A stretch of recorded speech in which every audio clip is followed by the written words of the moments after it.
أعوذ بالله من الشيطان الرجيم. بسم الله الرحمن الرحيم. الحمد لله رب العالمين. إن الحمد لله الذي نحمده ونستعينه ونستغفره ونعوذ بالله من شرور أنفسنا ومن سيئات أعمالنا. من يهد الله فهو المهتدي ومن يضلل فلن تجد له وليا مرشدا. وأشهد أن لا إله إلا الله وحده لا شريك له وأشهد أن محمدا عبده ورسوله وصلى الله عليه وعلى آله وأصحابه ومن تبعهم بإحسان إلى يوم يقوم الناس لرب العالمين. ربي اشرح لي صدري ويسر لي أمري واحلل عقدة من لساني يفقه قولي. الذين قال لهم الناس إن الناس قد جمعوا لكم فاخشوهم فزادهم إيمان وقالوا حسبنا الله ونعم الوكيل. Alhamdulillah, louange à Allah, le maître du temps et des circonstances qui transcendent le temps et l'espace, celui par qui et pour qui tout existe. Celui qui a créé l'être humain et les djinns dans le seul but de lui vouer un culte exclusif et sincère. Allah qui nous a créés rien que pour l'adorer. Nous lui disons merci. Allah qui par sa grâce a voulu que nous puissions vivre ce mois béni de Ramadan de cette année 2024, Alhamdulillah, et 1445 du calendrier hégirien. Nous lui disons merci de par sa grâce. Bien, on va continuer avec la suite de notre tafsir, Inch'Allah, l'exégèse du Coran durant ce mois béni de Ramadan. Bien, chers frères et sœurs, Ba'da auzu billahi minash shaitanir rajim, bismillahir rahmanir rahim. Allah il nous dit, fa iza qara'ta al-Qur'an fasta'iz billahi minash shaitanir rajim. Il dit, avant d'entreprendre la lecture coranique, pour toute bonne action pour le croyant, le musulman, tu dois chercher la protection d'Allah contre la tentation du diable banni. Alors, nous cherchons refuge auprès d'Allah contre la tentation du diable ainsi que ses suppôts.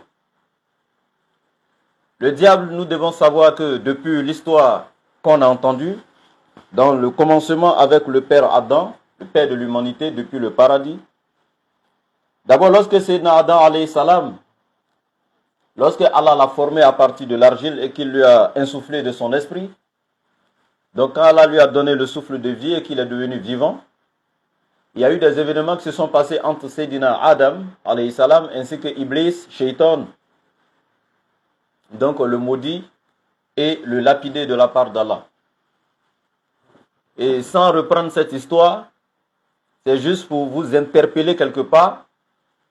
C'est juste pour que vous tiquez sur un petit truc qui est très important, surtout dans ce mois béni de Ramadan, pour pouvoir renforcer la foi une fois de plus encore et s'éloigner donc du shaitan.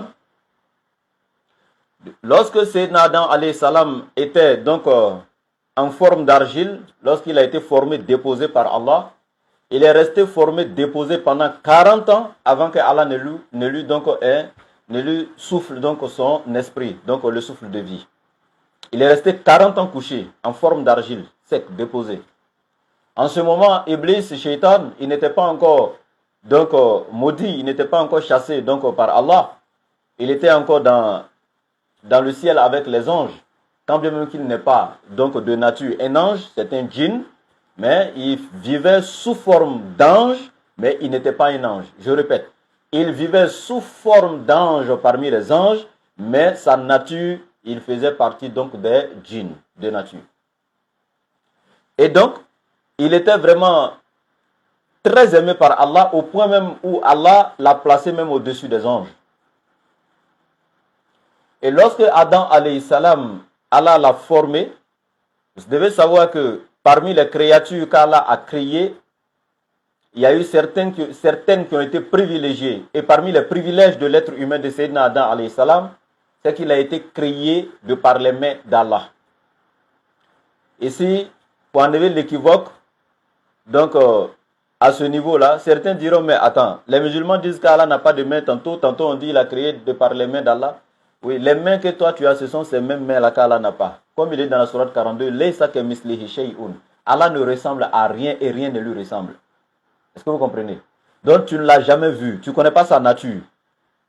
Donc quand on dit les mains d'Allah, ce que tu imagines déjà comme main là, c'est ce que toi tu as là. Or c'est ce que Allah n'a pas, pour lui n'est pas comme pour toi. Maintenant pour savoir comment pour lui est là, toi tu ne peux pas savoir ça aussi. C'est lui seul qui sait comment il est de là où il est. Allah n'est pas au ciel, il n'est pas sur la terre, il n'est pas donc à l'est ni à l'ouest, il n'habite c'est-à-dire que dans aucun endroit géographique quelconque.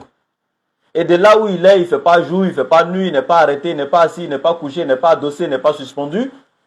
Donc là où Allah il est là, il n'est pas avec quelqu'un, il n'est pas avec les gens, il n'est pas avec une maman, un papa, un frère, une soeur, une épouse, il n'a pas d'enfant. Allah est là où il est. C'est lui seul qui sait où il est, c'est lui seul qui transcende le temps et l'espace. Donc c'est l'intemporo-spatial, le sempiternel qui n'a ni début, ni interruption, ni fin de vie. Personne ne peut l'imaginer, aucun esprit, aucune réflexion ne peut le cerner, aucun œil ne l'a déjà vu. Car c'est lui qui habite une lumière inaccessible que nul homme n'a vu ni ne peut voir, à qui appartient la gloire et l'honneur éternel. Maintenant, c'est lui qui a privilégié en créant Adam de ses mains. Donc ça a été un privilège pour l'être humain. Et avant de créer Adam, il a rassemblé les anges en leur disant, comme le verset dans la sourate 2, Allah dit Ba'da'uzu billahi minash shaitanir rajim, wa iz qala rabbuka lil malaikati inni ja'ilun fil ardi khalifa. Lorsque ton Seigneur confia aux anges, lorsque ton Seigneur dit aux anges, je vais établir sur la terre un vicaire. Khalifa, Khalifa dans la langue arabe, si on veut interpréter ça facilement, ça veut dire une créature dont la nature est qu'ils doivent se succéder.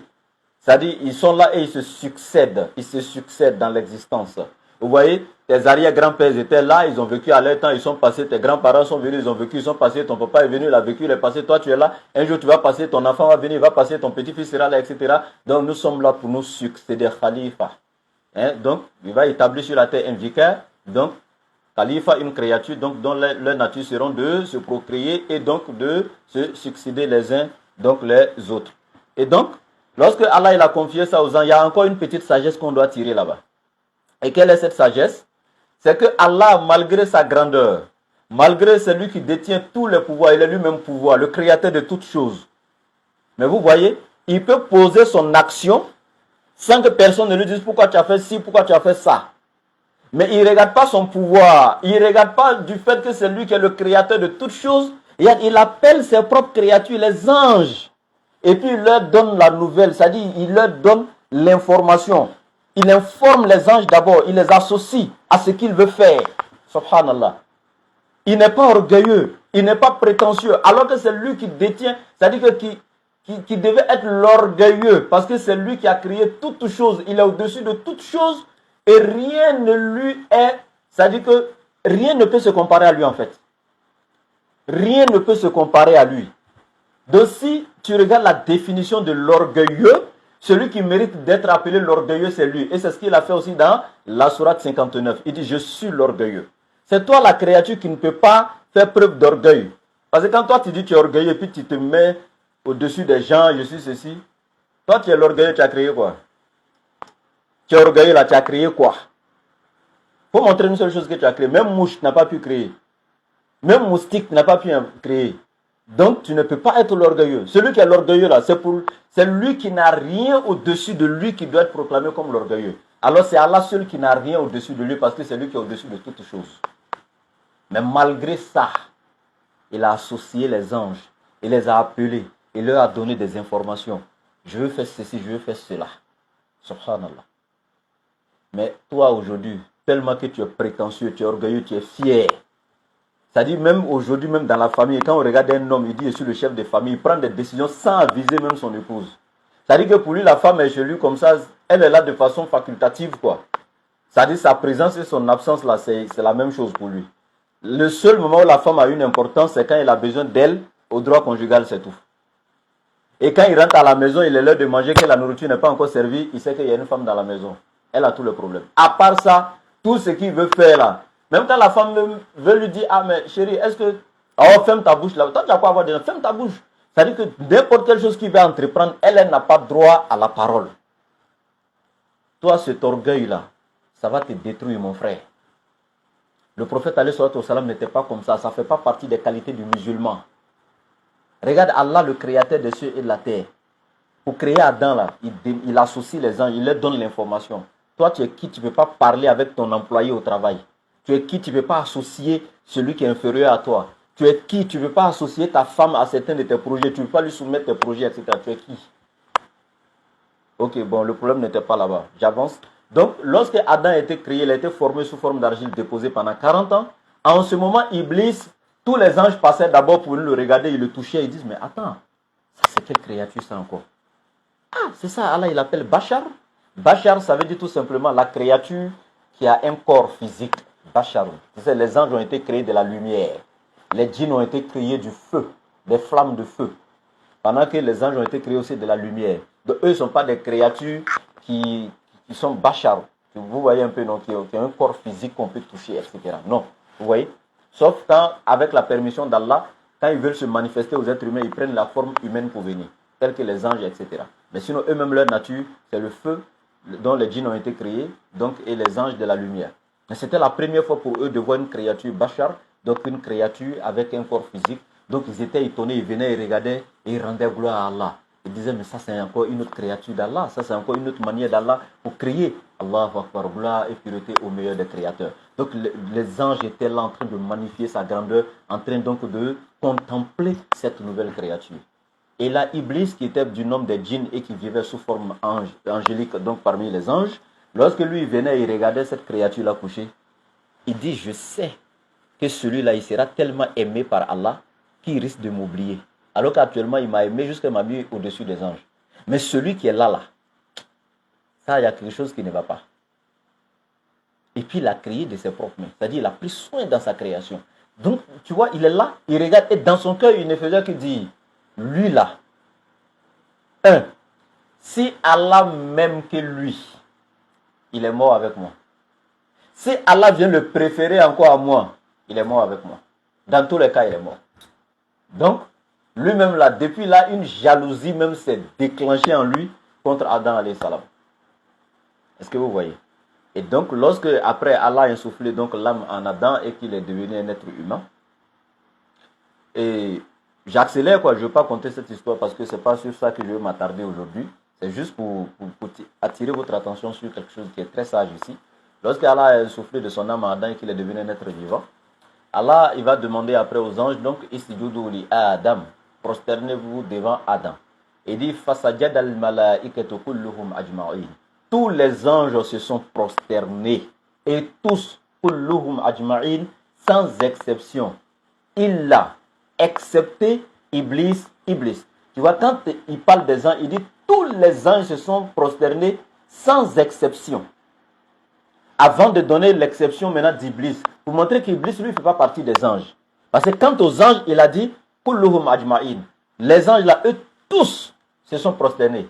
Mais la créature qui ne s'est pas prosternée, c'est Iblis, parce que lui n'est pas un ange. Parce que les anges, eux, ne peuvent pas désobéir à Allah. Allah, il dit, La ya'asuna Allah ma amarahum wa yaf'aluna ma yu'marun.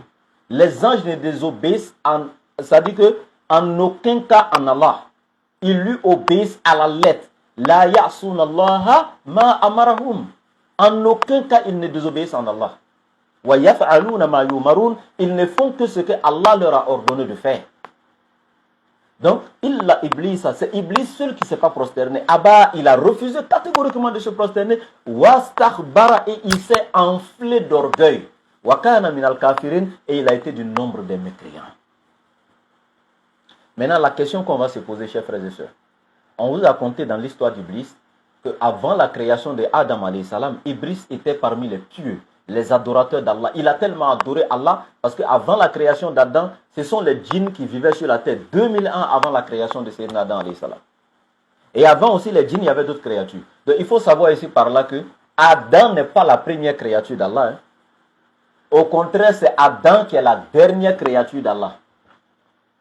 Adam est la dernière. C'est-à-dire avant Adam, les différentes qualités de créatures d'Allah qui ont existé, ça a été trop.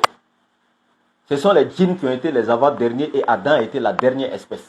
C'est-à-dire nous les êtres humains. C'est nous qui sommes les derniers. C'est pourquoi après le monde, notre monde, là, quand Allah va mettre fin à ça, ce sera le jour du jugement dernier. Directement. Nous sommes les derniers. Adam a été la dernière créature d'Allah. Donc maintenez ça. Maintenant, Iblis adorait Allah.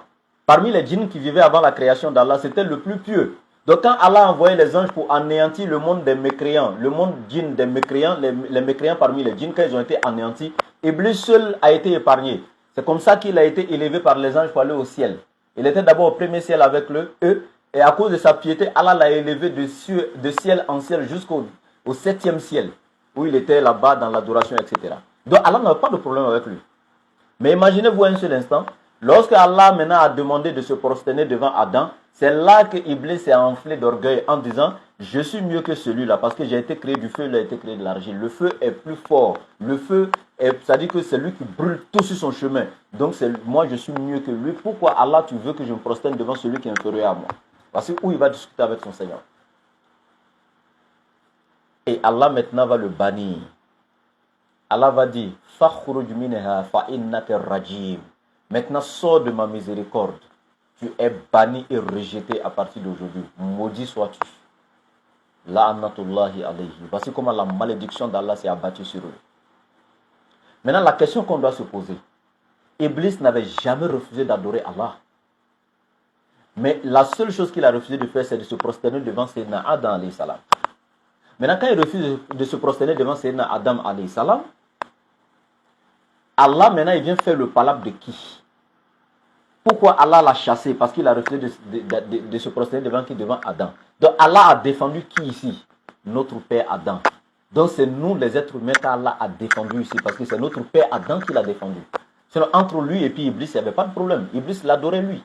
Mais quand il ordonne à Iblis maintenant de se prosterner devant Adam, Iblis refuse de se prosterner devant Adam.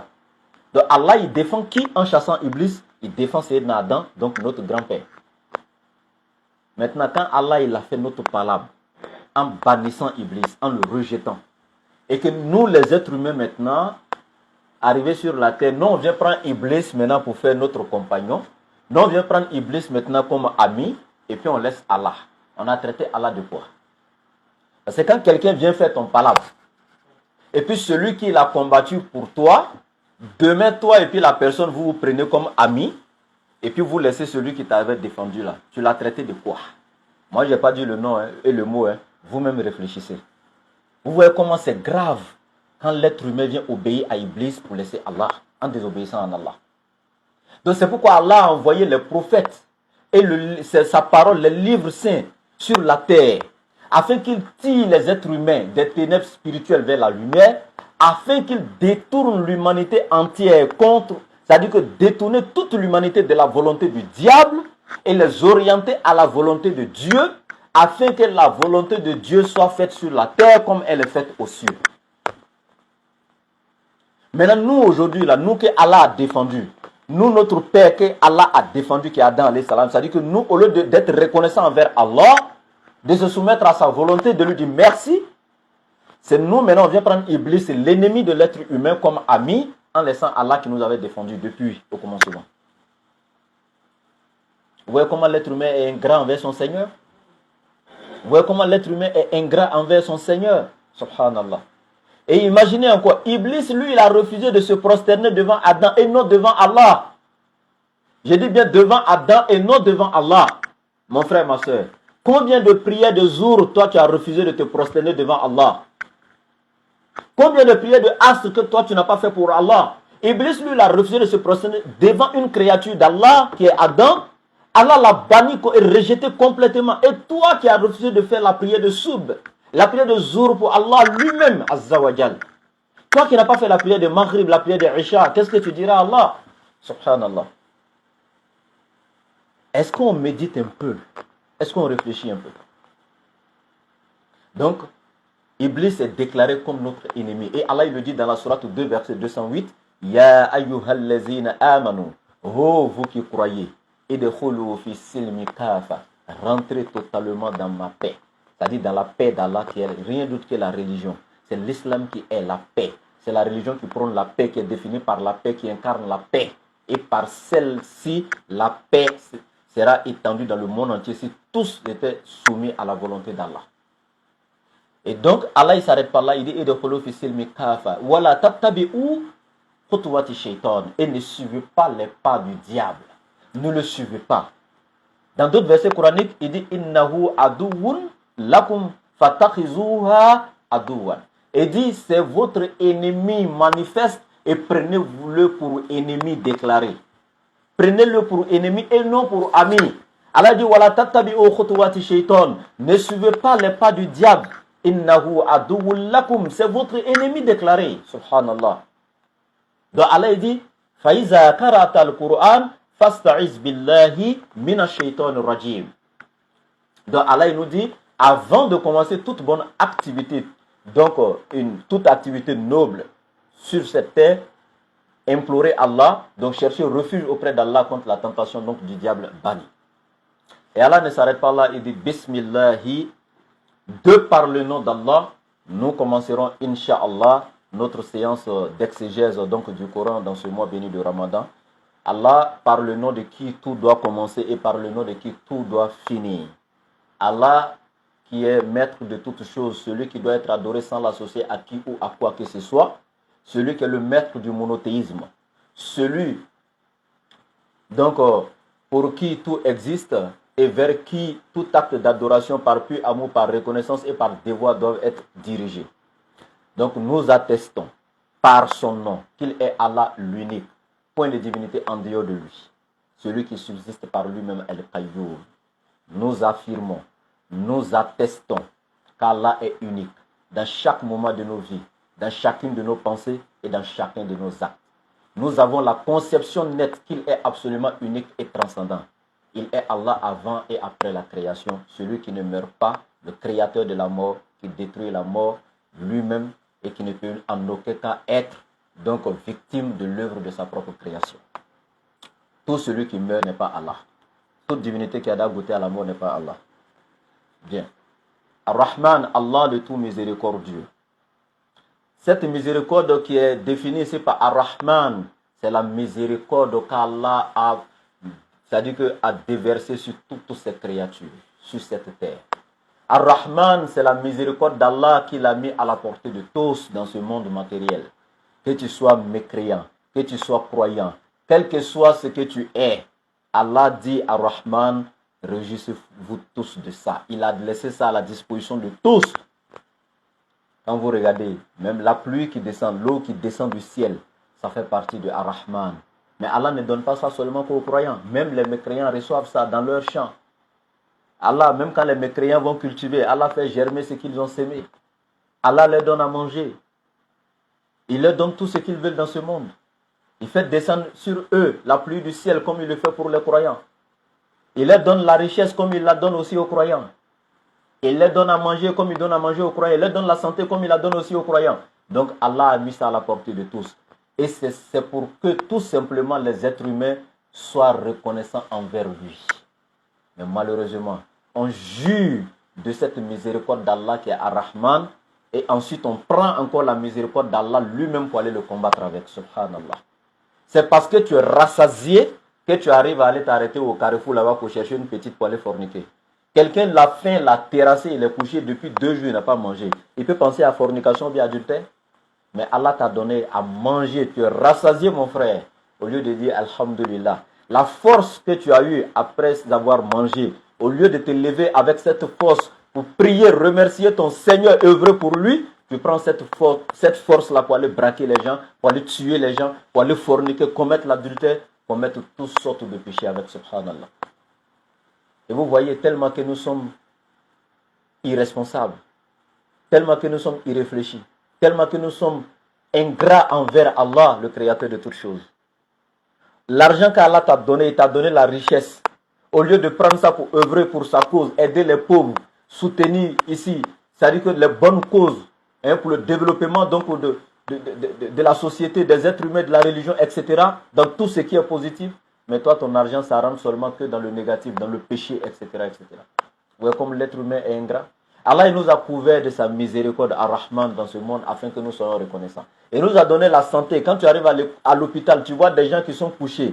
C'est-à-dire ce sont des tuyaux qui sont branchés partout sur eux. Ils sont eux-mêmes comme des robots ou comme des appareils électriques. Ils sont là. Pendant que toi, tu as la santé, tu marches sur tes deux pieds. Il y a des gens qui sont dans le coma depuis près de combien de mois. Ils sont couchés là, ils ne peuvent rien faire. Subhanallah. Et toi, Allah t'a donné cette santé-là, qui fait partie de Ar-Rahman pour que tu sois reconnaissant. Mais toi, tu as fait quoi avec? Tu as désobéi à ton Seigneur. Allah dit, vous serez interrogé sur la santé que vous avez eue. Comment est-ce que vous avez exploité cette santé? Comment vous l'avez utilisée? Durant les moments où vous aviez la santé, quelles sont les œuvres que vous avez faites? L'argent, quand je t'ai accordé, la grâce, tu as été un peu nanti. Durant cette vie que tu as eu, cette vie de richesse que tu as eue là, qu'est-ce que tu as fait de tes biens dans la cause d'Allah? Comment est-ce que tu les as dépensés, etc. Ta jeunesse, comment est-ce que tu l'as vécue avant ta vieillesse? Vous serez interrogé sur toutes ces choses à la jour de Yawm al-Qiyamah. C'est pourquoi Allah nous dit Summa la tus'alunna yawma izin 'anil na'im. Certes, chacun d'entre vous sera interrogé sur comment est-ce qu'il a utilisé chaque bienfait qu'Allah lui a accordé dans ce monde, subhanallah. Et vous voyez, certains sont encore allés jusqu'à aller chercher à cacher. C'est-à-dire que la miséricorde et la grâce infinie d'Allah qui a Rahman qui nous a accordé dans ce monde, certains font croire que cette religion, il n'y a point de grâce dedans. C'est-à-dire Allah ne nous a accordé aucune grâce si ce n'est que des interdits, des interdits, des interdits. Faire croire aux gens que la grâce d'Allah est tellement petite. C'est-à-dire que la grâce d'Allah face aux interdits est trop peu. Et que ce sont les interdits qui nous couvrent de partout. Alors que c'est archi faux. Allah dit wa in ta'udu ni'matallahi la tu'suha. Si vous décidez de dénombrer les grâces et la miséricorde d'Allah qu'il vous a accordé, vous ne pourrez les dénombrer. C'est impossible. Tellement c'est beaucoup. Personne ne pourra dénombrer ça. Et je vous donne un exemple. Sachez que chaque chose qu'Allah nous interdit, si Allah nous interdit une seule chose, c'est que la même espèce, c'est-à-dire la chose qu'il nous a interdite là, une seule chose qu'il nous a interdite là, il nous a accordé 1 milliard d'autres choses de la même espèce qui est licite. Je répète, si Allah nous interdit une seule chose, cette même chose qu'il nous a interdite là, il y a encore des milliers, des millions de cette même espèce qu'il nous a autorisé, qu'il nous a accordé comme grâce. Je prends un exemple. Allah nous a interdit la viande de porc. Dans tous les livres saints, que ce soit dans la Bible, dans l'Ancien Testament, dans le livre de Lévitique, dans le livre d'Ésaïe, que ce soit dans le Coran, Allah nous a interdit la viande de porc. Il n'y a pas de débat. Maintenant, regardez cette viande qu'Allah nous a interdit. Il y a la viande de porc. Il y a l'animal qui est crevé de mort naturelle, qu'on appelle chez nous en malinké Djoufa. L'animal crevé de mort naturelle qui n'a pas été égorgé et qui est mort. C'est-à-dire un animal étouffé, etc. qui est mort. Mais quand Allah nous interdit ces viandes-là, ok, voici 2 viandes qu'Allah nous a interdites. Maintenant, citons celles qui sont licites. Vous avez la viande de bœuf. Vous avez la viande de chameau aujourd'hui que vous mangez. Vous avez la viande de chèvre, qu'on appelle cabri, etc. Vous avez la viande de mouton. Vous-même calculez le reste pour aller. Dans les volets, poulet, pintade, que ce soit la caille, la pèderie, quoi. Calculez vous-même pour aller. Allez-y, vous-même, calculez pour aller. Toutes les viandes qui nous sont licites. Que ce soit le canard, etc. Calculez pour aller vous-même vous verrez. Rentrez encore maintenant parmi c'est-à-dire que les viandes de brousse, agouti. Calculez vous-même pour aller. Je ne vais pas perdre le temps comme on a passé le temps ici. Pour une chose qu'il interdit, regardez les millions d'autres choses qui sont licites. Calculez le reste des viandes pour aller, qui sont licites dans le monde. Il vous a interdit par exemple l'alcool. Ne buvez pas l'alcool. Dans la Bible comme dans le Coran. Ok. Mais quand il vous a interdit cette seule boisson qui est alcoolisée là, combien de boissons existent dans le monde qu'Allah vous a rendu licite? Calculez le reste pour aller, dans la même espèce de boisson. Calculez pour aller. Il y a les jus de raisin que vous buvez ici. Vous avez les jus d'ananas, les jus de pomme, les jus d'orange. Combien de boissons vous buvez aujourd'hui? Que ce soit les boissons naturelles, que ce soit les boissons fabriquées, même que vous-même vous buvez, etc. Mais qui sont licites quand même en islam. Calculez vous-même. Il interdit l'alcool, mais combien d'autres boissons qui sont licites? Allah te dit, la femme qui appartient déjà à ton voisin là, vraiment c'est la femme d'autrui, il faut la laisser. Combien de millions de femmes qui sont dans le monde qui n'appartiennent pas à quelqu'un, qui te sont licites à aller chercher en mariage? Celle qui appartient déjà à quelqu'un qui l'a déjà mariée, là, tu veux lui arracher sa seule femme qu'il a déjà mariée. Mais il y a combien de millions de femmes qui te sont licites, qui sont mariables, qui sont versées en ville là-bas? Allah t'interdit celle qui appartient déjà à quelqu'un. Mais il y a encore des millions de femmes qui sont mariables, qui sont là, qui attendent le mariage. Quand Allah t'interdit une chose, c'est qu'il y a des milliers de choses de la même espèce qui te sont licites. Alors pourquoi vous voulez cacher la miséricorde d'Allah? Subhanallah. Et Allah il dit Ar-Rahim, le très miséricordieux, le très compatissant. Et cette miséricorde qui est Ar-Rahim, qui est dénommée Ar-Rahim, c'est celle-là qu'Allah a réservée dans l'au-delà, qui n'est rien d'autre que le paradis, la plus grande des miséricordes et des grâces d'Allah dans l'au-delà, qu'il a réservé seulement que pour les croyants.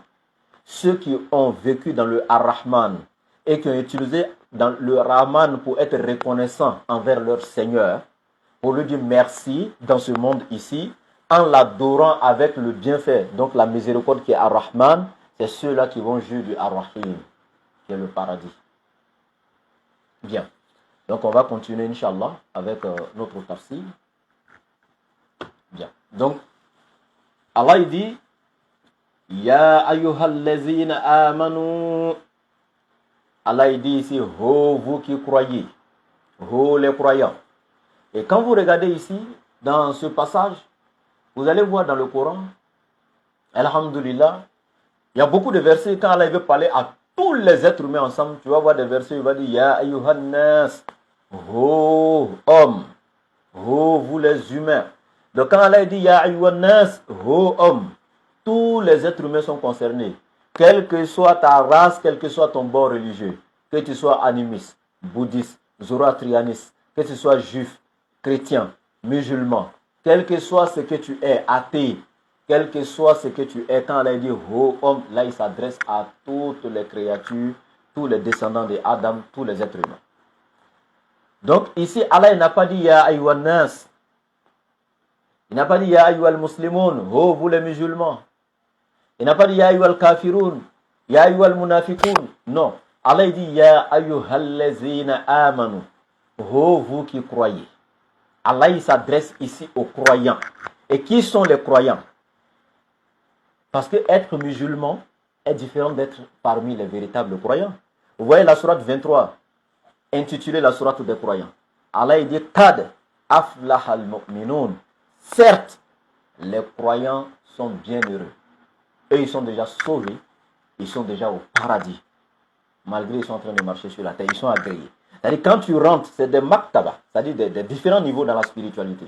Quand tu rentres dans cette étape où tu deviens mu'min, agréé par Allah, le paradis est déjà pour toi, alhamdulillah. Mais dans cette même sourate, Allah il donne maintenant les caractéristiques maintenant du croyant. Pour être appelé un véritable mu'min, pour être ceux de qui Allah dit Kad aflah al-mu'minun, bienheureux sont certes les croyants, pour être parmi eux, c'est pas juste dire je crois en Allah, hein? Non. C'est pas juste dire je crois en Allah. Mais cette croyance-là, tu crois en Allah. Donc, c'est-à-dire tu crois en Allah, et cette croyance-là se manifeste dans tes actes, dans chaque moment de ta vie, dans chacune de tes pensées et dans chacune de tes actions. Cette croyance doit se manifester. Elle doit être dans tout ton être, implantée dans ton cœur. C'est-à-dire tu as confiance en lui, tu le crains. Tu n'as aucun doute le concernant. Et même quand tu t'assois devant lui et puis tu dis Allah, c'est-à-dire toi-même dans ton être là, tu as cette conviction qu'il t'a entendu et qu'il t'a déjà exaucé même. C'est un degré de croyance, je ne sais pas comment vous expliquer ça en fait. C'est-à-dire, tu n'as plus rien à voir avec celui qui vient d'être juste musulman. C'est-à-dire, tu es dans une autre étape de la spiritualité où c'est Allah qui est tout pour toi.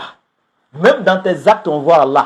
Dans ta manière de parler, on voit Allah. Dans ta manière de marcher, on voit Allah. Dans ta manière de dormir, on voit Allah. Dans ta manière de t'asseoir, on voit Allah. Dans ta manière de te coucher, on voit Allah. Dans tout, même ta manière de manger, on doit voir Allah.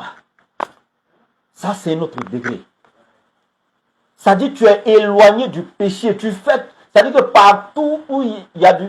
Toi, on ne peut pas te voir en train de marcher avec un voleur, en train d'être au gré, en train d'écouter musique, au maquis, des trucs. Non, on ne peut pas t'imaginer. Il dit que ta vie là, c'est Allah. Quand tu atteins un certain niveau. Et Allah il dit, Ya ayyuhal lazina amanu, vous qui croyez, kutiba alaykumus siyam. Nous vous avons certes prescrit le siyam, qui est le jeûne, kama kutiba alal lazina min qablikum, tel que nous l'avons prescrit aux peuples qui vous ont précédés, la'allakum tattaqun, afin que vous craigniez Allah. Mais regardez un peu. Pourquoi Allah il a précisé en commençant par Ya ayyuhal lazina amanu, en parlant des mu'min, les véritables croyants. Pourquoi Allah ne dit pas les musulmans ou d'autres? Non. Parce que pour être musulman, c'est simple. Attester la kalimatou shahada, reconnaître qu'Allah est unique et qu'il ne faut l'associer à qui ou à quoi que ce soit dans l'adoration et attester que Mohammed est ton messager. Tu deviens musulman. Mais en même temps, en tant que musulman, tu es là comme ça, tu fais tes 5 prières quotidiennes. Personne ne peut dire que tu n'es pas musulman. Hein. Mais on te voit commettre des péchés. Peut-être tu es musulman non pratiquant. Mais alors que quand tu atteins l'étape de mu'min, non, la foi est dans toutes tes actions. Est-ce que vous voyez? On ne dit pas que tu ne peux pas commettre de péchés, mais ça sera des péchés que tu commets, c'est-à-dire dans l'insouciance, dans la contrainte, dans l'ignorance, dans l'oubli, etc. Donc Allah il dit ici, oh, vous les croyants. Pourquoi il précise? Parce que c'est ceux-là qui adorent Allah par pur amour, par reconnaissance et ensuite par devoir. Alors qu'il y a des gens, ce sont des musulmans comme toi et moi, ils font les 5 prières quotidiennes. Mais quand le mois de Ramadan s'annonce déjà, on dit il reste 1 mois, Ramadan va arriver là. Tout son visage est changé. Lui, il devient celui qui crée toutes les maladies du monde. Ah, moi, mon ulcère même me fatigue beaucoup. Hein. Est-ce que moi, il peut gêner cette année? C'est-à-dire, il y a un stress qui est sur lui. Quand il pense un peu à Ramadan, il est stressé, il n'a même plus envie de causer avec quelqu'un. Mon frère, qui t'a obligé? Allah n'a même pas besoin de toi. Si tu veux, il faut gêner, si tu ne veux pas gêner. Le jeûne là, c'est pour toi, c'est pas pour Allah. C'est toi que ça va sauver. Ce sont tes péchés que ça va pardonner. Ça dit que c'est à toi que cette miséricorde-là va bénéficier, va profiter. Ce n'est pas à Allah. Mais si tu vois des gens, comment ils servent visage à cause de Ramadan, il se sent contraint parce que lui, il est chez un tuteur où tout le monde gêne. Donc, si ici il n'a pas gêné, les gens vont dire, ah, le gars là-bas, ce n'est pas un bon musulman. Donc, il fait ça par contrainte et non par pur amour, par reconnaissance et par devoir envers son Seigneur. Non, non, non, lui, ce n'est pas pour ça qu'il fait. Hein. Pour lui, s'il ne gêne pas à cause de son statut, ils vont dire, ah, lui là, il ne gêne pas. Donc, quand il va mourir, la personne ne va aller l'enterrer. Donc, il est obligé de gêner pour que le jour où il meurt, on dit qu'il était musulman. C'est-à-dire que il y a plein de personnes, si les causes pour lesquelles ils gênent là, tu vas prendre 100 personnes, tu vas trouver que ceux qui gênent sincèrement par reconnaissance, par crainte de leur Seigneur, et qui gênent rien que pour obtenir la grâce de ce mois, la grâce et l'obtention du pardon divin, ceux-là, sur 100 personnes, tu vas trouver que peut-être ça ne dépasse pas 25. Je sais de quoi je parle. C'est pourquoi Allah, lui, il a déjà spécifié ça au début. Il a été déjà clair. Lui, il a besoin des mu'min, les véritables croyants ici. Il n'a pas besoin d'hypocrites. Mon frère, ce n'est pas la peine de venir suivre un régime alimentaire pendant 30 jours. Tu ne manges pas, tu ne bois pas, mais tu n'as pas aussi les mérites parce que tu n'as pas gêné pour des mérites. Tu as gêné pour ne pas qu'on gâte ton nom. Tu as gêné parce que tu es contraint. Tu as gêné parce que si tu n'as pas gêné, ils vont te frapper. Donc, ce n'est pas la peine de venir suivre un régime alimentaire. Allah, il dit les véritables croyants. Il dit, Kutiba alaykum siyam. Nous vous avons prescrit le siyam. Maintenant, le siyam, là, c'est quoi? Donc, ici, là, vous pouvez appeler nos frères d'à côté, hein, qui aiment souvent sortir les versets coraniques de leur contexte pour en faire des prétextes. Dans ce mois-là, c'est l'exégèse du Coran que nous avons décidé de faire. Donc, chaque mot ici sera détaillé. Chaque verset sera détaillé dans son contexte. Donc, tous ceux qui veulent vraiment écouter le Coran dans un contexte direct, clair, tel que révélé, dans l'esprit même de Dieu, venez écouter ici. Après Ramadan, ne venez pas nous sortir des versets ici. Le Coran en dit tant, hein. Nos frères d'à côté qui sont contre l'islam, qui viennent sortir tous les versets coraniques de leur contexte, venez écouter le véritable sens des versets coraniques ici. Donc quand Allah dit ici, le siyam vous a été prescrit, qu'est-ce que le siyam? Le siyam c'est quoi? Vous devez savoir qu'il y a 2 termes utilisés ici par Allah. Il y a d'abord le siyam et il y a le sawm. Le sawm, lui, il est cité dans la sourate du 9, dans la sourate Maryam. Je sors le verset rapidement. Donnez-moi une seconde, je sors le verset rapidement. La sourate Maryam. Bien. Alhamdulillah. Bien, donc, ici, Et encore, il y a une interprétation que je dois donner là-bas qui est très importante, que nos frères prennent encore contre l'islam et qui est très importante que je dois donner ici d'ailleurs. Encore une fois de plus. Donc, Allah il dit, nous vous avons prescrit le siyam. Le siyam ça dit que se définit en trois choses. L'abstinence de manger, de boire et de toucher ton épouse ou ton époux. Quand je dis toucher, pas juste toucher, vous comprenez déjà, ça veut dire commercer, donc avoir des relations intimes, voilà, donc avec son conjoint. Je répète, le siyam se définit par l'abstinence de boire, de manger, d'avoir des relations donc intimes.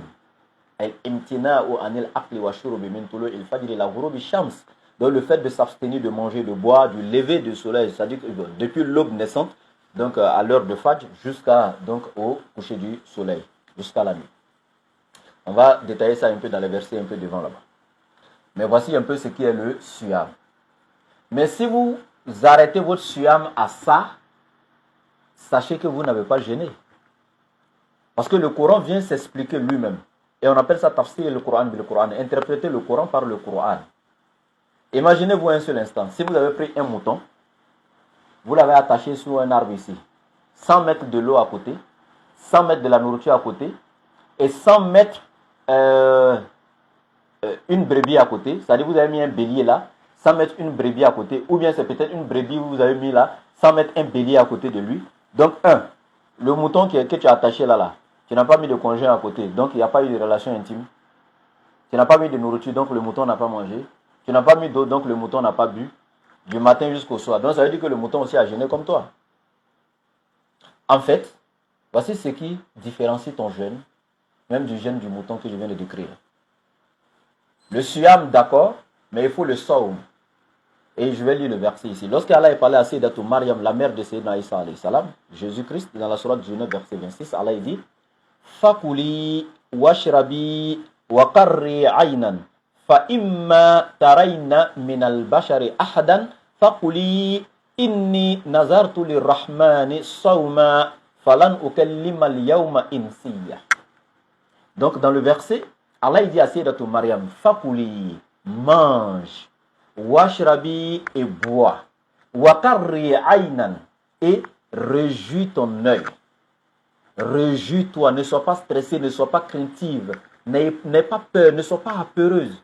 Sayyidatou Maryam, n'aie même pas peur. Et Allah dit, fa imma tarayna min al-bashari ahdan. Et si l'un des êtres humains te voit, il dit, Fakuli, et s'il te demande à propos de l'enfant que tu as, Fakuli dit à la personne, Inni nazartu li rahman sawma, assurément j'ai voué un jeûne au tout miséricordieux. Donc j'ai voué un jeûne à Allah, j'ai voué un jeûne au tout miséricordieux. Falan ukallima al-yawma insiya, et aujourd'hui je ne parlerai à aucun être humain. C'est le verset. Donc le sawma ici est lequel des jeûnes? Le jeûne de s'abstenir de parler. Comme Sayyidatou Maryam l'a dit, j'ai voué un jeûne au tout miséricordieux. Inni nazartu li rahmani sawma, j'ai voué un jeûne au tout miséricordieux. Et quelle est la nature de ce jeûne? Falan ukallima al-yawma insiya, je ne parlerai à aucun être humain aujourd'hui. On appelle ça le jeûne de la parole. Et certains de nos frères, même non musulmans, quand ils viennent, ils ne comprennent pas le sens de ce verset. Il le sort de son contexte pour en faire un prétexte. Ils disent non, mais regardez, Allah même a demandé à Sayyidatou Maryam de mentir.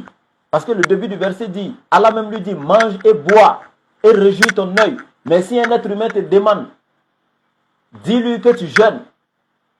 Que Allah lui a dit, mange et bois. Mais tu as dit à quelqu'un de manger et de boire, et puis tu dis encore si quelqu'un lui demande, elle n'a qu'à dire qu'elle jeûne. Alors que tu lui as dit tout de suite de manger et de boire. Mais quelqu'un qui a mangé et qui a bu, comment il peut dire encore qu'il jeûne? Donc Allah lui a demandé de mentir.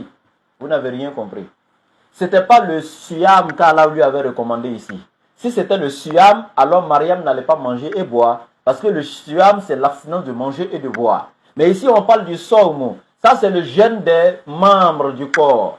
Par exemple, abstenir la bouche de parler, les yeux de regarder, les oreilles d'écouter des futilités, etc. Donc les mains de prendre ce qui ne t'appartient pas, dérober, voler, etc. ou commettre le meurtre, etc. Tout ce qui est négatif avec la main. Prendre le pied pour aller dans un endroit qui est illicite, etc.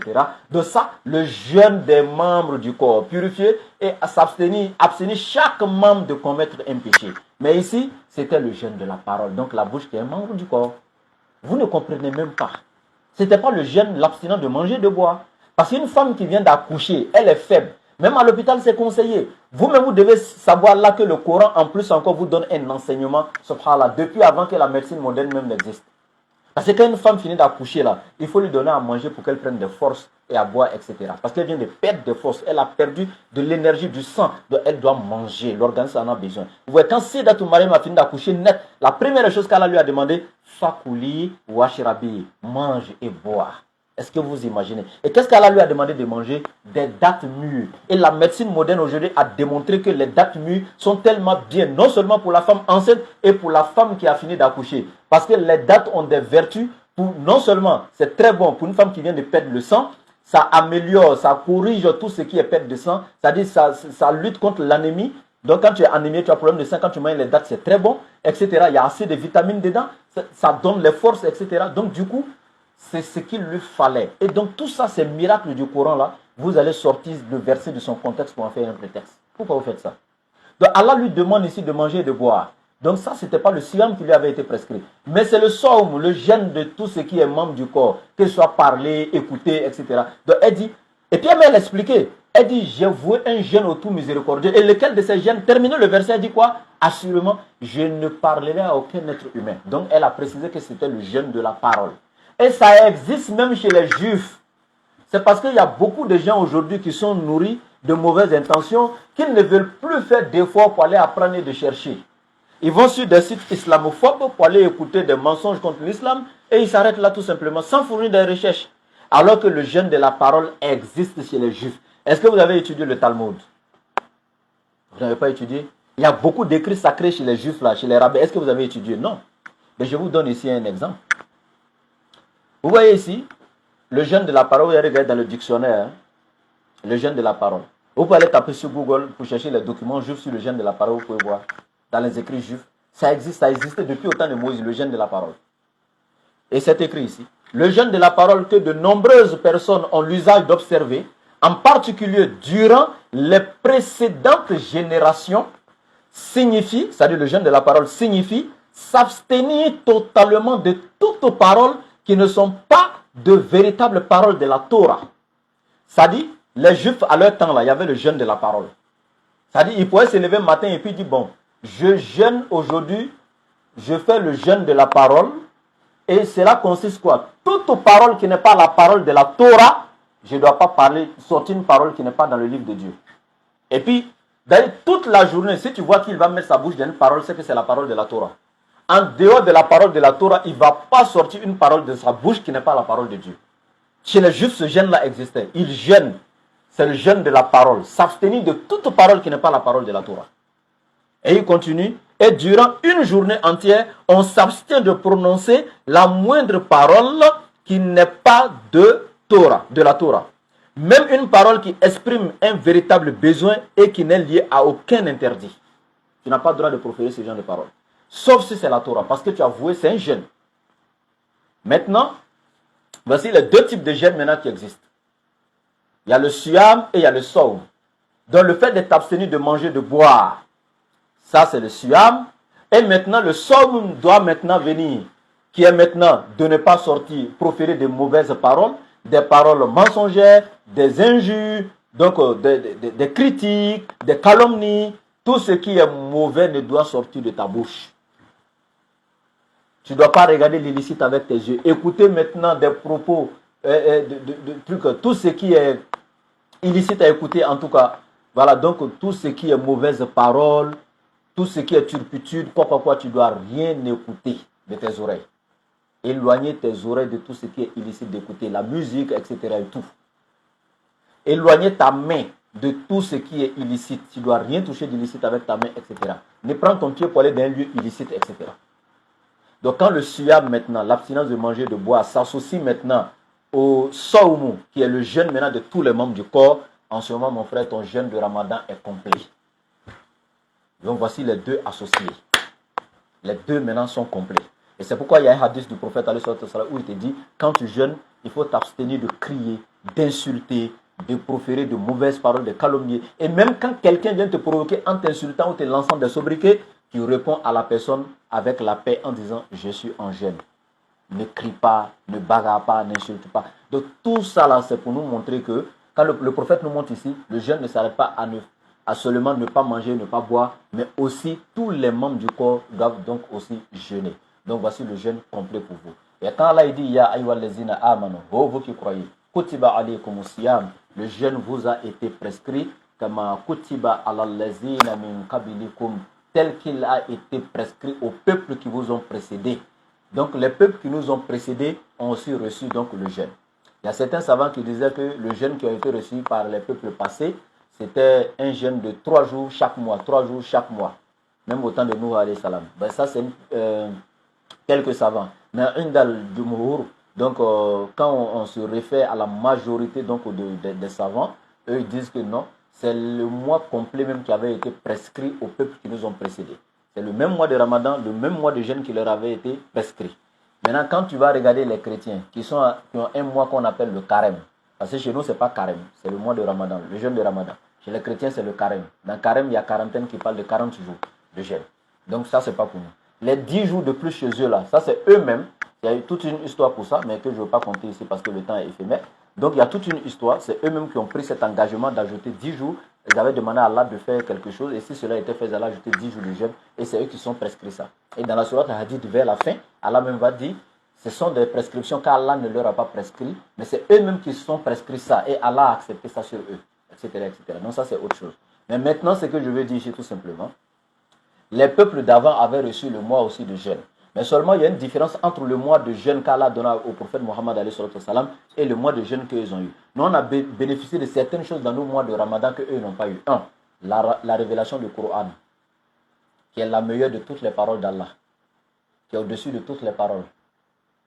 Allah dit Sharu Ramadan allazi unzila fihi al-Qur'an hudan lin-nasi wa bayyinatin min al-huda wal-furqan. Donc nous allons arriver sur ce verset un peu en bas. Donc c'est durant le mois de Ramadan qu'Allah a révélé donc le Coran. Et encore dans notre mois de Ramadan, il y a encore une nuit qui est mieux que 1000 mois d'adoration qu'on appelle Laylatul Qadr ou Laylatul Mubarakatun. Donc comme Allah dit Inna anzalnahu fi Laylatul Mubarakat. Donc ou comme on dit Inna anzalnahu fi Laylatul Qadr. Donc la nuit bénite ou la nuit donc de destin ou la nuit du décret, qui est mieux que 1000 mois d'adoration. Et cette nuit-là n'existait pas donc dans les nuits donc du mois de Ramadan, donc des peuples qui nous ont précédés. Notre mois de Ramadan a été divisé en 3 parties par Allah. La première décade, c'est-à-dire les 10 premiers jours, dans la première décade, Allah il dit c'est la décade de la miséricorde et de la bénédiction seigneuriale. Allah il couvre tous ses croyants, tous ces musulmans jeûneurs dans la sincérité, Allah leur couvre dans les 10 premiers jours du Ramadan par sa miséricorde et sa bénédiction infinie.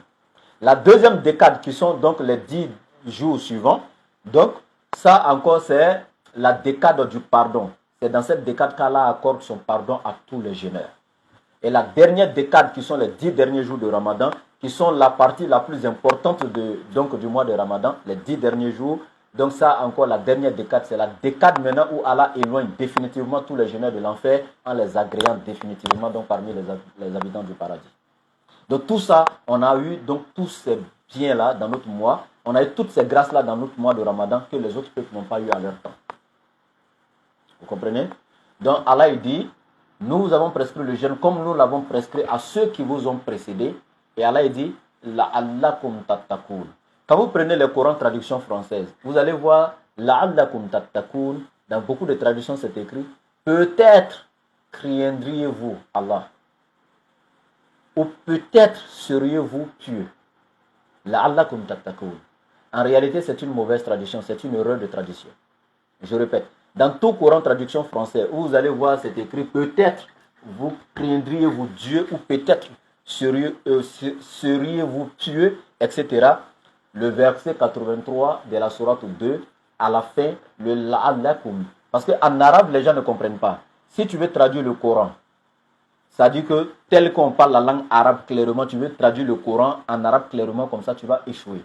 Et c'est ce que beaucoup de gens ne comprennent pas. Beaucoup de détracteurs de l'islam, quand ils comprennent un peu quelques mots en arabe, ils essaient de traduire le Coran littéralement en arabe et ils ratent tout.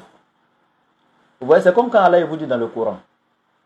Il dit Kutubun, fiha kutubun qayyima. Il dit dans le Coran là, il y a des lois, donc des jugements bien classés, des lois bien classées, avec une droiture bien parfaite, bien détaillée par Allah. Et la jurisprudence est claire dans le Coran. Chaque sujet a c'est-à-dire que a ses lois qui sont venues traiter ça spécialement dans le Coran. Que ce soit le sujet du divorce, il y a la sourate du divorce qui est bien classée là et qui a détaillé les détails, qui donne les détails sur le divorce, etc. Le jeûne, il y a les versets qui détaillent le jeûne. Le hajj, il y a les versets qui détaillent le hajj. La prière, il y a des versets qui détaillent la prière, etc. etc. Donc, il y a des lois qui sont bien classées, etc. Mais alors que quand tu regardes la langue arabe, quand on te parle de kutubun, ça ne veut pas dire loi. Kutubun, ça veut dire beaucoup de kitab. C'est le pluriel de kitab. Kitabun, ça veut dire un livre. Mais kutubun, ça devient beaucoup de livres. Donc, alors que ici, kutubun veut dire les lois. Vous voyez un peu, non? Les jugements. Donc, il y a plusieurs choses. C'est comme quand Allah te dit Daraballahu masalan. Ça veut dire Allah ici, il vous donne un exemple. Alors qu'en arabe, quand on parle de Doraba, ça veut dire frapper. Mais Allah ici, dans le Coran, il te dit non, donnez un exemple. C'est comme dans le Coran encore, quand on parle de Hal ata alal insani hinum min ad-dahri lam yakun shay'an mazkura. Allah il dit certes, le Hal ici, ça veut dire certes. Mais en arabe, Hal, c'est pour poser la question, est-ce que? C'est comme quand il dit Hal akelta, as-tu mangé? Est-ce que tu as mangé? Hal solaita, est-ce que tu as prié? Mais le Hal ici, dans le Coran, c'est harful tahqiq. Point de doute, certes. Vous voyez? Donc, quand vous voulez traduire le Coran littéralement en arabe, vous ratez complètement. Donc, le la'alla en arabe, c'est réellement, ça veut dire réellement peut-être. La'allakum. Donc, eux, ils ont traduit littéralement en arabe. La'allakum tatakun. Peut-être seriez-vous pieux. Donc, peut-être la'alla, ça veut dire peut-être en arabe. Mais alors que dans le Coran, le la'alla est traduit par likay. On devait plutôt dire likay tatakun dans la traduction. Laysa la'allakum tatakun dans le sens de peut-être, hein, mais c'est likay tatakun afin que vous soyez pieux. Donc, Allah lui il est sûr, Allah n'est pas dans les histoires de doute, les peut-être, les est-ce que, Allah lui n'est pas dans ça. Voilà, vous comprenez, Allah lui n'est pas dans ça. Allah il dit, oh vous les croyants, je vous ai prescrit le jeûne comme je l'ai prescrit aux peuples qui vous ont précédés, afin que vous soyez pieux. Donc la cause pour laquelle le jeûne nous a été prescrit là, c'est pour que nous soyons pieux. La'allakum tattaqun, afin que vous soyez pieux. Cela voudrait dire quoi? Je termine là. Cela voudrait dire quoi? L'objectif du jeûne, la fin du verset ici nous donne l'objectif de pourquoi le jeûne a été prescrit. Le début, Allah dit, ô croyants, nous vous avons prescrit le jeûne. Ok. Mais la fin du verset, il nous dit quoi? Afin que vous soyez pieux. Donc, pourquoi le jeûne a été prescrit? C'est pour que nous soyons pieux. Donc, pour savoir maintenant si toi, ton jeûne a été accepté ou pas, c'est après le mois de Ramadan. Le lendemain du mois de Ramadan, à partir de là, pour continuer là, c'est là où on saura si toi, ton mois de Ramadan a été accepté ou pas. Parce que Allah a déjà dit, hein, le mois vous a été prescrit afin que vous soyez pieux. Pourquoi il a été prescrit? Pour que vous soyez pieux. Maintenant, toi, si tu veux savoir si ton jeûne a marché ou pas, a été agréé ou pas, c'est est-ce qu'après le Ramadan, cette piété pour laquelle le mois a été prescrit là, est-ce qu'elle a été vue dans tes actions? Est-ce qu'on a vu cette piété là en toi? Cette crainte de Dieu là, est-ce qu'on a vu ça en toi? Parce qu'Allah dit, c'est pour ça que le Ramadan est venu. La'allakum tattaqun, afin que vous soyez pieux. Est-ce que cette piété là, c'est venu? C'est la question qui est là maintenant. Pendant le mois de Ramadan, tu as laissé ta propre eau dans ton frigo bien glacée, que toi-même tu as acheté ton air pour mettre dans ton congélateur que tu as jeté là. Bien glacée, l'eau bien fraîche à 15 heures, pendant que le soleil est en train de te sonner. Tu fais un tour dans la cuisine, tu vois l'eau bien fraîche dans le congélateur. Tu regardes, tu dis, Allah me voit, et puis tu laisses. Ta propre nourriture, tu vois ça bien, la table bien garnie. Tu dis ça là, c'est pour moi, hein, mais Allah m'a interdit, je ne mange pas. Mon frère, si tu as pu laisser ce qui t'appartient, toi-même ce qui t'est laissé, ta propriété, ta propre eau, ta propre nourriture, par crainte pour Allah, tu as pu laisser. dans le mois de Ramadan, après Ramadan, là, est-ce que tu allais dérober les biens de quelqu'un pour manger dans le haram? Pendant que tu as laissé ta propre nourriture du halal, par crainte d'Allah pendant 30 jours, est-ce que tu allais te nourrir dans le haram après le Ramadan? Ta propre femme que tu as mariée qui t'est licite, tu étais elle durant toutes les journées du Ramadan pendant 30 jours. Quand tu étais en jeûne, tu as envie d'elle, mais tu ne l'as pas touchée. Par crainte d'Allah, ta propre femme, c'est pour toi, mais tu ne l'as pas touchée. Après le Ramadan, là, tu vas vouloir aller chercher la femme d'autrui, tu vas aller commettre l'adultère, la fornication. Le Ramadan est venu pour nous éduquer pendant 30 jours. Pour nous dire, mon frère, si tu as pu laisser le mensonge pendant 30 jours, tu as pu laisser les injures pendant 30 jours, tu as pu laisser ta femme pendant 30 jours, les journées sans la toucher, tu as pu laisser ta nourriture pendant 30 jours, ta boisson pendant 30 jours dans la journée du jeûne sans toucher, tu as pu t'éloigner de tout ce qui est bagarre pendant 30 jours, de tout ce qui est mauvaise action pendant 30 jours. Mon frère, ça veut dire qu'après les 30 jours, là, tu peux continuer comme ça. Si pendant 30 jours, tu as pu faire là, c'est que tu peux continuer comme ça. Le mois là est venu nous éduquer. Allah dit afin que vous soyez pieux. Donc si après le mois, on n'a pas vu de piété en toi, c'est que ton ramadan ne t'a servi à rien. Après le ramadan, on doit voir ce changement-là. Donc, chers frères et sœurs, je pense qu'on va s'arrêter là aujourd'hui. On a pu traiter seulement qu'un seul verset, le verset 183, comme vous l'avez constaté. Demain, on va continuer avec la suite, Inch'Allah. Et ce que j'aimerais dire ici pour vous rappeler une fois de plus encore, c'est la construction du complexe islamique pour l'encadrement des convertis. Je répète encore, chers frères et sœurs en islam, nous, membres de la DDR, nous faisons l'effort par la grâce d'Allah. Nous faisons l'effort, nous essayons par la grâce d'Allah de faire ce qu'on peut pour convertir les gens. Nous faisons ce qu'on peut. Nous vous demandons à vous, de soutenir la cause d'Allah en nous aidant à construire très rapidement ce complexe-là. C'est un défi pour tous les musulmans. S'il vous plaît. Nous sommes dans le mois béni de Ramadan. Que ta contribution soit à hauteur de 500 francs, de 1000 francs. Je vous répète, Oustaz Diané, il a lancé ici opération 1000 francs par internaute. Opération un internaute 1000 francs. Pour la construction du centre de l'encadrement des convertis. On n'a pas dit pour la construction du centre, de la construction de la maison familiale des membres de la DDR. Non. On n'a pas dit de nous donner l'argent, on va aller s'occuper de nos familles. Non. On vous a demandé de contribuer, de nous aider pour la cause d'Allah, à construire un centre pour encadrer les convertis d'Allah. Et Allah il vous a donné les moyens pour que vous puissiez soutenir sa cause. Allah il dit Allazina yunfikuna amwalahum fi sabilillahi summa la yutbi'una ma anfaqu mannan wala azza lahum ajruhum 'inda rabbihim wala khawfun 'alayhim wala hum yahzanun. Allah il dit Allazina yunfikuna amwalahum fi sabilillah. Ceux qui dépensent leurs biens dans le sentier d'Allah, dans la cause d'Allah. Il y a quelle cause d'Allah plus grande que le fait de construire une mosquée pour Allah? Le centre aura une très grande mosquée.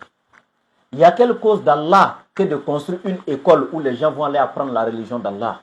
Il y aura une école coranique tellement, c'est-à-dire que de plusieurs compartiments même, l'apprentissage de la théologie, l'apprentissage du Saint-Coran, la mémorisation du Coran, etc., etc. dans le centre. Il y a quelle autre cause d'Allah plus grande que de construire un bâtiment où on va encadrer les gens qui ont été convertis dans la cause d'Allah, qui ont été chassés même par souvent leurs familles non musulmanes, les loger, les encadrer, les nourrir, les habiller, les soutenir dans leur foi, afin qu'ils soient enracinés dans donc, notre religion. Il y a quelle cause plus grande que ça? Il y a quelle cause plus grande que dépenser dans un bâtiment qu'on va construire pour essayer de recueillir les enfants qui sont délaissés d'eux-mêmes, qui n'ont pas de famille, qui ont perdu leur famille, qui sont dans la rue, qui sont devenus aujourd'hui des enfants en conflit avec la loi qu'on appelle les microbes, etc. Essayer de prendre ces enfants-là dans la rue, à travers nos dawas dans la rue, les ramener dans ce centre-là, leur donner un objectif dans la vie, leur donner une orientation dans la spiritualité, leur faire connaître leur Seigneur afin qu'ils s'éloignent de tout acte diabolique et qu'ils soient profitables à la société et que ces enfants-là soient, c'est-à-dire tués, soumis à la cause d'Allah pour pouvoir servir leur religion, soient des ouvriers actifs dans la cause d'Allah. Il y a quelle plus cause d'Allah plus grande que si tu donnes ton argent dans une telle action. Subhanallah. On vous demande, Allah dit, ceux qui dépensent leurs biens dans la cause d'Allah. Il y a quelle cause d'Allah plus noble que celle-là? Allah dit, la mosquée là c'est ma maison. Et c'est la maison d'Allah qu'on vient construire, mon frère, ma soeur. Ta contribution, on ne te demande pas 1 million, 2 millions, 1 milliard. On dit un internaute 1000 francs. Mon frère, même si ta contribution à hauteur de 500, non, on veut. 1000 francs, on veut. 5 000, on veut. 10 000, 100 000, 1 million. Même si tu peux construire le centre, fais-le. Allah il dit, Summa la yutbi'una ma anfaku, et qui ne font pas suivre leur, c'est-à-dire ils dépensent, mais après avoir aidé dans la cause d'Allah, après avoir soutenu la cause d'Allah avec leurs biens, ils ne vont pas faire suivre leur action là de quoi? D'un rappel ni d'un tort. Mannan wala azza. Parce qu'il y a certains, quand ils soutiennent quelqu'un pour la cause d'Allah, quand ils aident quelqu'un pour la cause d'Allah, c'est fini. Tout le quartier, toute la ville, tous les médias doivent savoir que c'est eux. Oh oui, c'est le rappel partout. Même quand tu parles, oh oui, il va dire aux gens, c'est moi, grâce à moi que ceux-là ont fait ceci. Hein. Tu vois, lui là aujourd'hui, il mange là, c'est grâce à moi. Hein. Lui là, il dort tranquille aujourd'hui, c'est grâce à moi. Hein. Tu vois ce gars qui marche là, il était couché à l'hôpital, n'avait rien. C'est grâce à moi, il a payé ses ordonnances aujourd'hui, il est ce qu'il est aujourd'hui. Subhanallah. Allah il dit, ne fais pas ça. Quand tu aides, il faut aider pour la cause d'Allah. C'est que la main droite donne, la main gauche ne doit pas être au courant. Donne rien que pour Allah, dans le silence, dans la discrétion. Ton salaire n'incombe qu'à Allah. Celui qui voit dans l'inconnaissable, celui qui connaît le secret. Le maître du monde invisible. Allah dit, lahum ajruhum, ceux qui dépensent leur bien dans la sincérité comme ça, ils auront un salaire inda rabbihim auprès de leur Seigneur. La khawfun alayhim. Et le jour du jugement dernier, nulle crainte à eux, ni sur cette terre, ni le jour de Yawmul Qiyamah. Aucune crainte à eux, ils ne seront point affligés. Walahum yahzanun. Ils n'auront point d'affliction. Eux, ils sont rassurés.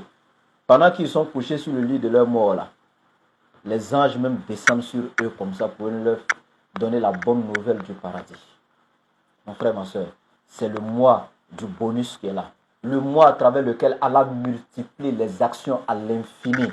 Le mois béni de Ramadan. Chaque 5 francs est multiplié à l'infini. Chaque 500 francs est multiplié à l'infini. On te demande dans ce grand mois béni de Ramadan, mon frère, viens nous soutenir à construire le complexe islamique pour l'encadrement des convertis, je précise.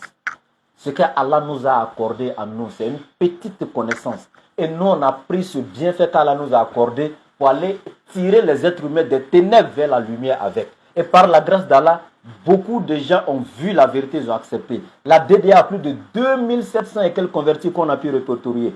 Grâce aux petits bienfaits qu'Allah nous a donné, que le peu de connaissances qu'on a, nous on a pris ça pour aller soutenir la cause d'Allah en tirant 2000 et quelques personnes pour envoyer sur le chemin d'Allah. Mon frère, toi Allah t'a peut-être pas donné la capacité de faire la dawa comme nous ou une petite connaissance à toi comme nous. Mais Allah il t'a donné un peu de moyens financiers. Nous aussi on te dit, ce peu qu'Allah t'a donné, fais ta part tel que nous on a fait notre part. C'est ça l'islam. Nous on a fait notre part, faites votre part. On vous demande, soutenez-nous, rien que pour la cause d'Allah.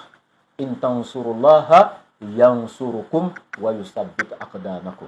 Si vous soutenez la cause d'Allah, Allah vous soutiendra et il vous raffermira. Donc je m'arrête là. Les contacts donc pour soutenir la construction donc du centre de l'encadrement des convertis. Vous avez les différents contacts qu'on appelle ici et les contacts sont affichés également donc dans la description des vidéos. Vous pouvez voir dans la description des vidéos. Les contacts sont situés là. Donc vous appelez avant de faire le dépôt si vous voulez être sûr que c'est réellement le contact de Oustaz Diané. Vous appelez donc pour être sûr avant de faire les dépôts. Mais je répète encore, soutenez la cause d'Allah. C'est très important, chers frères et sœurs. Soutenez la cause d'Allah.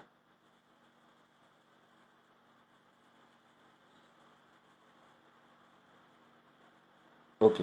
Donc, le numéro ici, Orange, que je vous donne, qui est en même temps Orange Money et Wave, c'est le plus 225. Le plus 225, le 07 47 32 04 55. Je répète. Le plus 225, le 07 47 32 05 04 55. Je répète une dernière fois. le plus 225, le 07 47 32 04 55. C'est Orange Money en même temps Wave. Et tout le reste des contacts, regardez dans la description du direct, dans le titre du direct, vous allez voir dans la description tous les autres contacts. Et maintenant, le contact du laboratoire, Oustaz Ouattara Ibrahim, mon contact privé WhatsApp pour ceux qui ont des questions ou d'autres préoccupations dans ce mois de Ramadan. Mon contact personnel du laboratoire, plus 225, le 07 09 01 93 47. Je répète, le plus 225, le 07 09 01 93 47. Qu'Allah nous donne les mérites de ce mois béni de Ramadan, qu'il nous raffermit sur le chemin de la rectitude, qu'il exauce nos actes d'adoration, de dévotion, donc tous nos jeûnes, et que notre dernière récompense ne soit rien d'autre que le Jannatul Firdaus. Sur ce, assalamu alaikum wa rahmatullahi wa barakatuh.